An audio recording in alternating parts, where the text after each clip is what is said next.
자, 미국 증시의 분위기를 생생하게 전해드리겠습니다. 이항영의 월가이드 시간이고요. MTN 이항영 전문위원 함께하겠습니다. 어서 오세요. 네, 안녕하세요. 네. 자, 결국 미국 증시가 하락 마감했어요. 어떻게 보셨어요? 네, 어제 소위 연준의 발표 이후 제롬 파월 의장의 일문일답 이후 주가가 급변하면서 하락 쪽으로 방향을 네네. 잡았지 않습니까? 그 영향에 쉽게 더 충격적인 그런 사실이 오늘도 그 영향 그대로 이어졌다라고 보셔야 되겠고요. 다만 이제 섹터별로 그리고 지수별로 이런 것도 약간 선방하려는 시도는 있었죠. 그렇지만 전반적으로 보면 오늘도 좀 약한 흐름에서 벗어나지 못했고요. 어제 기억하시겠지만 그 발언 직후에 금리가 올라가기 시작했고요. 네네. 미국 달러가 올라가기 시작했는데 오늘은 금리가 더 올라갔고 달러가 더 올라갔습니다. 그 부분이 그냥 영향을 미쳤고요. 항상 그렇게 되면 제일 먼저 더 큰 영향을 받던 거. 금리랑 달러가 올라가는 것은 두 개의 섹터가 가장 집중적으로 네네. 타격을 받습니다. 근데 그게 좀 아쉽게도 미국이나 한국이나 개인 투자가들이 상대적으로 선호도가 높은 겁니다. 이게 성장이라고 많이들 분류됩니다. 물론 그 안에서는 다르겠지만 그 섹터로 보면 IT 섹터와 커뮤니케이션 섹터거든요. 오늘 물론 올라간 섹터도 4개 있고 내려간 섹터가 7개 있는데 그 내려간 섹터 중에서 유독 왼쪽에 크게 바그래프가 큰 거가 위에서 두 번째가 커뮤니케이션이고요. 아래쪽에서 두 번째가 IT거든요. 딱 그 부분만 이해하시면 시장은 전체적으로 한 60% 이상은 이해된다고 봅니다. 그럼 언제 그런 게 좋아지겠느냐? 말씀드렸다는 금리랑 달러가 내려가야 된다. 그러니까 근데 다만 이제 그런 질문은 금리가 언제 내려가겠냐? 그거에 대한 답이 진짜 어려운 거죠. 그러니까 그 부분이 시장에 대한 판단이라고 보셔야 되겠고요. 이 그림이 이제 10년물과 2년물을 한꺼번에 보여드리는 거. 물론 2년물인데요. 위가 2년물인데 2년물 오늘 금리 수준은 리만 사태 전 2007년보다 이후에 최고로 높은 수준이 되겠고요. 10년물도 좀 또 차근차근 또 올라가는 그런 모습이 되는 것이 오늘의 흐름이 되겠습니다. 알겠습니다. 자, 이제 오늘 밤에 굉장히 중요한 지표가 나오지 않습니까? 월간 고용 보고서, 비농업 부문 고용 보고서인데 혹시 어떻게 전망되고 있을까요? 고용 보고서가 그나마 우리가 고용 시장인데 조금이나 그나마 희망이 있었는데 어저께 제롬 파월 의장이 고용 시장이 조금 수치는 좀 하락하고 있지만 냉각되고 있다고 생각할 수 있는 판단에 자기는 증거가 없다는 표현을 썼습니다. 그러니까 증거가 없을 정도로 이게 지금 여전히 조금 쿨 오프, 조금 냉각될 수 있겠지만 그게 전혀 사실이 아니라는 겁니다. 예를 들어서요. 오늘 그 일자리 증가수랑 실업률 이런 것도 중요한데요. 일자리 증가는 20만 5천 개가 월가의 컨센서스입니다. 그러면 이 정도 나오면 2020년 12월 최저 수준은 맞고요. 지난달에 26만 3천 명이라서 조금 줄어들 텐데 실제로 보면 미국이 어느 정도냐면 신규 일자리가 계속 증가한 거가 팬데믹 3개월 빠진 거가 이미 다 회복했거든요. 그러니까 더 이상 크게 많이 들어갈 수 있는 상황이 아닙니다. 이제 역으로 보면 줄어들기를 원하는 거죠. 그렇죠. 이 정책 우리는 이해가 안 되지만 금융 정책을 당국에서는 조금 많이 줄거나 좀 오히려 좀 실업이 늘어나기를 원하는 거죠. 그러니까 그렇게 판단하면 안 되지만 결과로 보면 그렇게 맞아요. 얘기가 되는 건데 실제로 보면 이 정도 갖고는 부족하다는 시각이 있는 거죠. 이거보다 더 많이 숫자가 내려가야 된다는 얘기입니다. 실업률 3.5% 이거 올라가도 웬만큼 올라가지 않습니다. 물론 그 1, 2세션이 되면 뭐 4.5까지 갈 수 있다는 얘기도 하고 있지만 5%가 완전 고용이기 때문에 완전 고용 상태가 지금 계속 수년째 이어지고 있는 것이 미국이라고 보셔야 되겠습니다.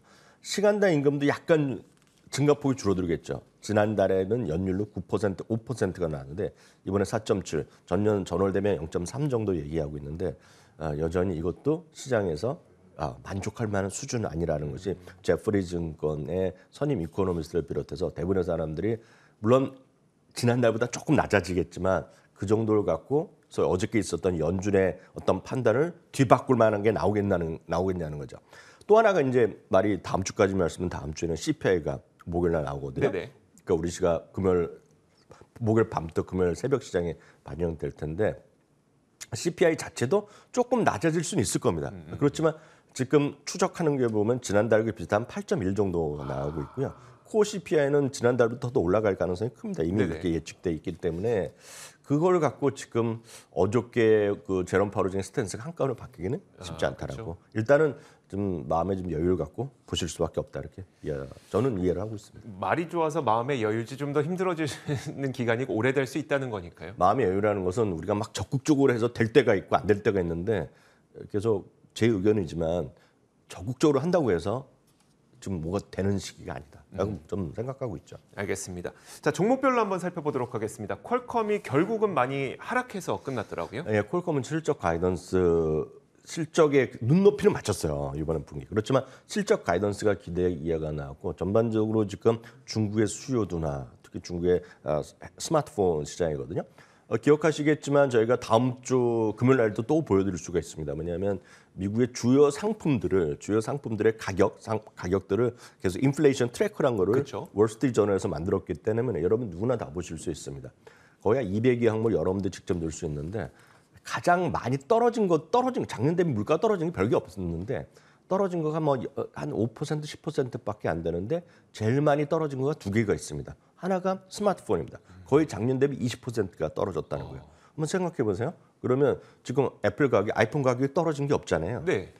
삼성은 이제 스펙트럼이 다양하니까 그렇죠. 그렇지만 전체적으로 떨어졌을 겁니다. 지금 그 고가품 제너가 떨어졌을 겁니다. 중국은 말없이 떨어졌거든요. 지금요. 그러니까 그런 것들의 수요 둔화를 반영하고 오늘 그걸 딱 적시했거든요. 그러면서 오늘 퀄컴이 또 좀 최저가 수준까지 떨어졌고요. 부킹홀딩스는 이제 기대 이상의 실적을 발표했습니다. 부킹홀딩스 이제 여행 관련 사이트 대표적인 것들이죠.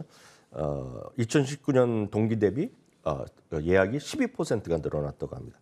오펜하이머 여전히 여행 주식의 탑픽을 제시하고 있습니다. 이 여행 업종은 지금 여러 가지 시각이 약간 다르고 있는데 어떤 이런 것들이 오늘 긍정적으로 좀 반영됐고요. 언더아머도 모처럼 기대 이상의 실적이 나왔습니다. 한편 모더나 같은 경우에는 발표한 것이 이제 코로나19 백신의 매출 가이던스를 하향했고 이번에 눈높이도 못 맞췄지만 워낙 주가 오늘 떨어지게 출발했는데요. 결론을 보면 이렇게 약보합 정도로 일단 선방하면서 네. 마감된 것이 오늘 특징이 되겠고요. 시간외를 바로 몇 가지 네, 말씀드립니다. 시간외가 봐주시죠. 아마 관심들이 많으실 네네. 것 같습니다. 우리나라에서도 그 50위 안에 보유 물량이 있는 것이 스타벅스입니다. 스타벅스죠. 네, 81센트 얘기 나왔습니다. 72센트 전망이었는데 81센트 나왔고요. 매출도 기세 이상을 나왔습니다. 이제 이런 것들은 영업점을 갖고 있는 건 동일 점포 매출이 중요한데요. 전망은 4.2% 증가했는데 7%가 나온 것이 굉장히 효과를 봤고요. 특히 이제 미국에서의 매출이 높게 나왔죠. 미국의 매출은 이제 11%가 증가했습니다. 동일 점포요. 그것은 이제 왜냐하면 미국의 동일 점포 매출은 오롯이 이제 달러로 하니까 워낙 상관이 없단 말이죠. 네네. 그래서 이제 증가했고요. 해외는 마이너스 7%가 예상됐었는데 마이너스 5%. 이거는 이제 오롯이 중국 효과인데요. 네네. 마이너스 7%가 예상됐는데 해외에서 5% 있고. 우리나라도 스타벅스 저도 그렇지만 스타벅스 멤버십 갖고 뭐 결제하시는 분 많이 있잖아요. 있죠. 네. 네. 멤버십 고객이 지금 지난 분기에 전년 동기 대비 16%나 늘어났다고 합니다. 바로 이런 부분이 미국에서의 그런 미국과 북미 시장의 호재가 중국이라든가 해외 시장에서의 매출과 성장률 둔화를 좀 상쇄했고요. 바로 이 부분은 한 3주 전에 회사에서 IR을 통해서 밝힌 바가 있는데 네네. 그걸 정확히 발표했습니다. 그래서 시간에서 지금 한 1.5 하다가 지금 시간을 보면 거의 2.5% 수준까지 좀 올라가고 있고요. 페이팔까지 말씀드리겠습니다. 페이팔은 실적 자체는 좋았는데 전망이 좀 엇갈렸어요. 가이던스에 대해서 이익은 맞췄는데 매출을 기존보다 좀 낮춰놨습니다. 네네. 그러면서 오히려 그런 것이 실망감을 반영되면서 정규장에서도 빠졌고 시간에서도 8% 정도 빠졌습니다. 마지막으로 블락입니다. 블락은 이제 올해 엄청나게 빠졌고 페이팔과 스키에 마찬가지 아시다시피 비트코인에 대한 노출 때문에 이제 더 재미없었던 상황인데요. 42센트가 이익이 났습니다. 23센트였기 때문에 나름 깜짝 실적이 슈퍼 깜짝 실적이 나왔고요. 매출도 기대 이상이 나왔고 특히 캐시 앱 서비스 우리를 보면 카카오로 여러분들 돈 주고 받는 딱 그런 서비스라고 보셔야 되겠는데 활성화 사용자 수가 1,800만 명이 돼갖고 전년 대비 40%나 늘어났다고 합니다. 이런 것들을 위해서 앞서 말씀한 페이팔을 안 좋았는데 지금 이 블록은? 스퀘어죠. 블록으로 이름 바뀐 거는 시간에서 오늘 또 11% 이상 급등하고 있다는 거 참고하시면 되겠습니다. 알겠습니다. 자, 이렇게 지난 밤 사이 미국 시장의 분위기를 아주 생생하게 들어봤습니다. 이항영의 월가이드 시간이었고요. MTN 이항영 전문위원과 함께했습니다. 고맙습니다. 자, 저희 굿모닝 글로벌 여기까지입니다. 이어지는 출발 성공 투자 통해서 국내 시장에 대한 대응 전략 잘 세우시고요. 저희는 다음 주 월요일에 찾아올 텐데 다음 주 월요일부터 이제 서머 타임이 해제됩니다. 미국 증시의 거래 시간이 좀 달라진다는 점 체크해 놓으시면 좋을 것 같습니다. 오늘도 함께해 주신 여러분 고맙습니다.